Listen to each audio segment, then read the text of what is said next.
Good afternoon বন্ধুরা, তোমরা কেমন আছো? বর্ণালী সুইট স্টোরিতে তোমাদেরকে স্বাগত জানাই। অনেক দিন পরে আবার একটা ব্লগ নিয়ে আসলাম, বিগত 2 মাস পরে, কারণ সেইভাবে হয়ে ওঠে না, ওই জন্য দিতে পারি না। তো আজকে একটা স্পেশাল দিন আছে, আমি জানি না, আমাকে নিয়ে যাওয়া হচ্ছে, আমার মেয়ে আমাকে নিয়ে যাচ্ছে আমার দিদি বাড়িতে। আমার দিদি আমাকে ফোন করেছিল, তো তোমাদের সাথে সবটাই শেয়ার করবো। স্নান ধ্যান করে পুজো করে এই যে এখন রেডি হয়ে গেছি, রেডি হয়ে এখন বেরোবো। এই যে আমার লুক, তো তোমরা বলো আমাকে কেমন লাগছে। চুলটা এরকম লাগছে কারণ আমি এখনই স্নান করে আসলাম। স্নান করে দেখো চোখ মুখ ঘেমে গেছে, প্রচুর গরম এখানে, প্রচুর গরম। তো ঠিক আছে, চলো তোমরা দেখতে থাকো।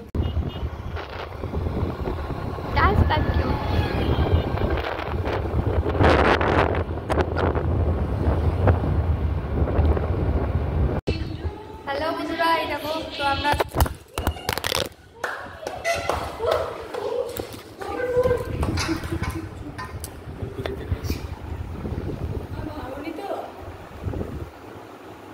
হাই করে দেয় মোনা। এই যে পাপাই চলে গেল, আমাদের হিরো। তো এই যে দিদি বাড়িতে চলে এসেছি আমরা সবাই মিলে।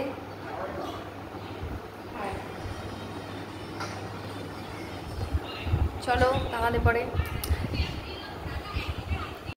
তো বন্ধুরা, দুপুরবেলা দেখো এই সময় আমরা একটু ভিডিও শ্যুট করছিলাম, আর আমি যে কমেডি ভিডিওগুলো দিই তার বাইরে আমরা কি করি সেটাও তোমরা দেখতে থাকো। আমরা খুব মজা করে ভিডিও বানাই, বিহাইন্ড দ্য ক্যামেরা যেটাকে বলে। তো খুব ভালো লাগে, আমরা খুব মজা করে আমরা ভিডিও বানাই, তোমরা দেখো। তোর বাপের খাই মোটা হয়েছে, আমি কুমড়ো পটাশ তোর বাপের খাই হয়েছি। হ্যাঁ, তোর বাপের খাই হয়েছি আমি। পালাও তুমি পালাও, একবার সিনটা করে পালাও করে দিল ওখানে। আসো না। আরে দিদি, আরে বান্ধবী তুই। তো দেখো বন্ধুরা, এই দেখো এতগুলো বেলুন ফুলিয়েছে আমার 2 ছেলে মেয়ে মিলে, মাও চলে এসছে। তো এখন কেক কাটিং হবে, এটা আমি একদমই আমার ছিল না মাথায়, এরা এত কিছু করেছে, তো এদেরকে অসংখ্য ধন্যবাদ। তো দেখতে থাকো তোমরা আর কি করি, ঠিক আছে। এই যে আমার দিদি আর আমি মিলে একটু ফটোশ্যুট করে নিচ্ছিলাম, ভাবছিলাম একটু করি।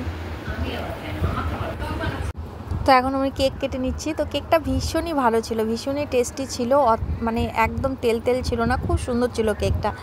তো এই তো লাল বেলুন, হলুদ বেলুন, তারপরে সাদা বেলুনে একেবারে পুরো বাড়িটা একেবারে ভরেছিল। তো এই সুযোগে আমি আর দিদি রিলসও বানিয়ে নিলাম। তারপরে দেখতে থাকো, এই যে কেক কাটলাম, কেক কাটার পরে সবাই মিলে খেয়ে দিয়ে সেই খুব আনন্দ করেছি না। খুব সারপ্রাইজ একটা প্ল্যান দিয়েছিল, যেটাতে আমার খুব ভালো লেগেছিলো। তো সব থেকে থ্যাংক ইউ করি আমার দিদি, আমার মেয়ে, আমার ভাই। দাঁড়াও কেটে দিল, ঠিক লজ্জাও করা ফোনের মুখে গোল কাটটা। নাও কাটো তো।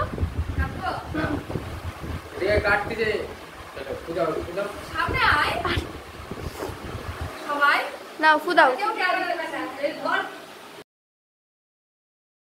তো এই সময় একটা ফোন নিচ্ছিল, ঠিক আছে। এবার ফোনে যেহেতু গান হচ্ছিল, আমি তো গানটা দিতে পারবো না, তো ওই জন্য এখন এখানে আমি ভয়েসটা দিচ্ছি। তো কেকটা ছিল লেমন ফ্রেশের, খুব সুন্দর ছিল। এটা আমার দিদি বন্ধুরা, দেখো যে আমার পাশে বসে আছে, ওটা আমার দিদি, ঠিক আছে।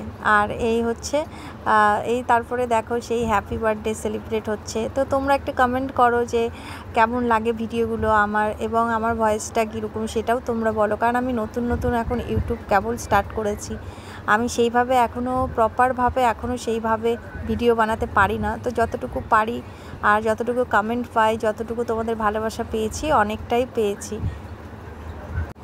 আমাদের এই 15ই আগস্ট আমাদের স্বাধীনতা লাভ করেছিল আমাদের দেশ, তো সেই জন্যই হয়তো আমরা এতটা স্বাধীনভাবে ঘুরতে পারি। তো সত্যি বলছি, সকলকে প্রণাম জানাই যারা আমার দেশকে স্বাধীন করেছে। তো তারপরে একটু কেক খাওয়া দাওয়া হচ্ছে। তো এটা আমার মেয়ে, ঠিক আছে, মেয়েকে আমি কেক খাইয়ে দিলাম, মেয়েও আমাকে খাইয়ে দিল। তো আমার ভাগনা আছে, আমার মা আছে, এই দেখো এটা আমার ভাগনা, ঠিক আছে, ভীষণ দুষ্টু। ও বাইরে পড়াশুনো করে, এখানে থাকে না, কিছু দিন আসে আবার চলে যায়। তো দাদাভাই এখনও বাড়িতে আসেনি, অনেকটা রাত হয়ে গেছিলো তাই। তো তোমাদের এই ভিডিওটা কেমন লাগছে একবার অবশ্যই জানাবে, ঠিক আছে। কারণ হচ্ছে তোমরা তো বুঝতেই পারছো কেন আমি বারবার বলি, কারণ একদম আমি নতুন, একদমই নতুন, আমি বলেও বোঝাতে পারবো না। আমি সেইভাবে ভিডিও যা করি নিজে নিজে করি, নিজে নিজে ইউটিউব সার্চ করে আমি সব কিছু দেখে দেখে করি। তো দেখো তোমরা একটু আমাকে কমেন্টে জানিয়ে যে কেকটা কেমন হয়েছিল। ঠিক আছে, কেকটা দেখতে কতটা সুন্দর, খেতে তো খুব ভালো ছিল, কিন্তু দর্শনধারীও তো সব থেকে বড় না, তো কেকটা দেখতে কেমন ছিল সেটাও কিন্তু তোমরা জানিও। ঠিক আছে, তো চলো, এই যে এটা আমার মা, দেখো তো একটু দেখানোর পরে আর দেখানো হলো না। আমার মা কিন্তু ভীষণই ভালো, প্রত্যেকের মাই ভীষণই ভালো হয়, কিন্তু তো আর বেশি কিছু বলবো না, অনেকটা রাত হয়ে গেছিলো, কারণ আমরা জন্মাষ্টমী করি, তো